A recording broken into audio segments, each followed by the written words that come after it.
I'm Royce. I'm a little under the weather, but I'm gonna get this out.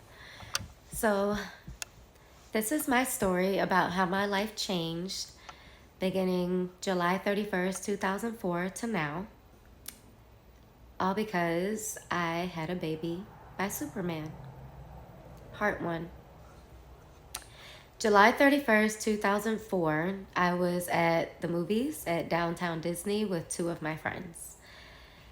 When three male figures walk in, one looking to be about an inch away from being a midget, the other very skinny and he had a bad acne problem, and another one who was extremely tall.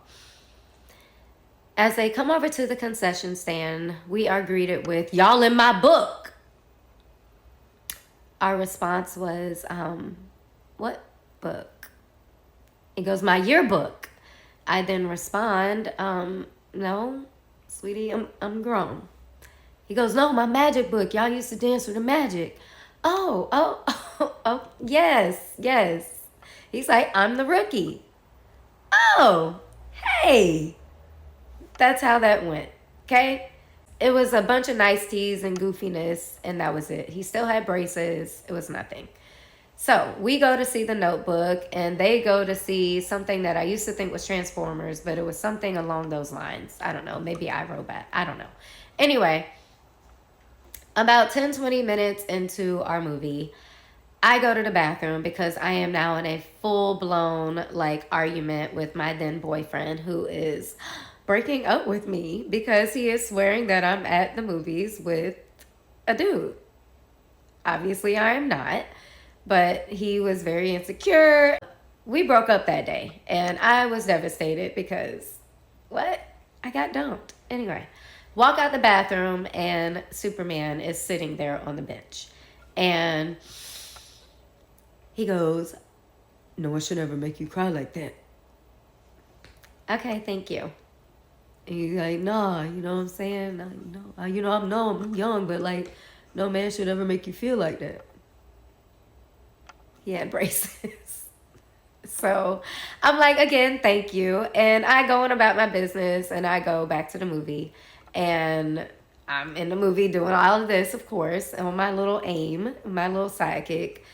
We're walking out the theater and they're leaning on the car like they're in Boys in the Hood. So we're walking across the street and his cousin comes up to me, which is the one with the acne problem, and he goes, "Hey, my cousin trying to holler at you." And I was like, "Well, why is your cousin not over here?" So he calls him over, and yes, we exchanged numbers. And yes, it probably was because, not even probably, it was because I was trying to make my now ex jealous. It is what it is. I was 24, whatever. So his first text to me was, "Hey, this is real name, the tall guy." So if you've ever seen me put TG on something or heard about that nickname, that's where that came from. So anyway, fast forward, 2 months go by and I have not gone out with him. I haven't really said too much to him outside of AIM and T-mail. So I was just being an asshole. Well, realizing that my relationship is now over for real, my dad is like, "Well, why not just go and hang out?" So we decide that we're going to go to the movies at Festival Bay, which has now changed names probably 20 times. But we go to those movies, and I'll never forget this day because this is when I felt the shift. But it was a man and his son. And the son ran up to me and was like, "Oh my God, you're a magic dancer." And I'm like, "Yeah, I am." That never happens, y'all. People don't know the magic dancers here. No, for real. People don't know the magic dancers at all. So I was taken aback, and he asked if he could take a picture. He pulls out a real camera and he takes a picture.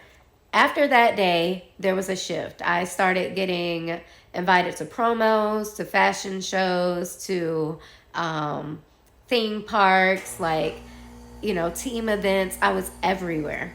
And I had stated a few times that I was thinking about going back to dance, and he was against it.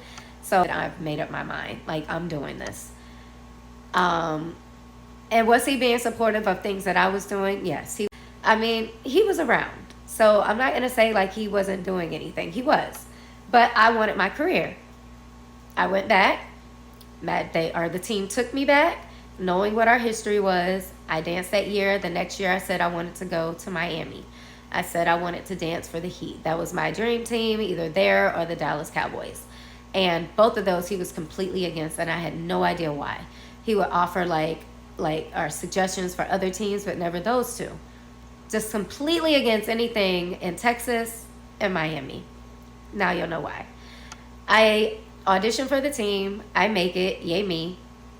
And after a couple weeks, there's a couple girls that are just treating me weird, and I didn't know why.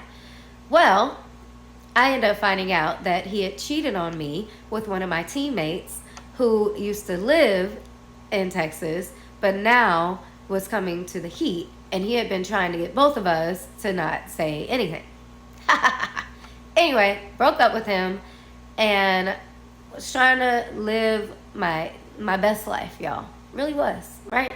And I ended up getting in an argument, but then he comes in and we're in there and we're talking, and he's pleading his case and asking for forgiveness, talking about how much he loves me and that he'll never do it again, that I'm the one for him, I'm perfect this, perfect that, all these things, y'all.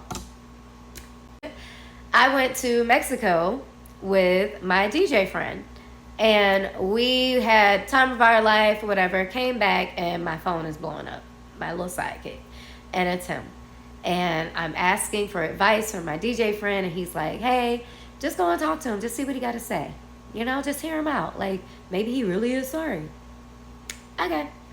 I go to the hotel, and at first he wasn't in there. So I walk to the room, or I walk to the door, and he pulls me back with my arm, and he's like, well, can I at least have a hug? Sure. That hug turned into kissing and touching and our child being conceived. I did not know I was pregnant until about a little over a month later when I was in practice. So after practice, I go to Walgreens and I buy a pregnancy test, and I take it home, take the test, call my brothers and girlfriend, wait for the results, and when I see them, I start bawling. I literally lost it. I saw my entire career just disappear.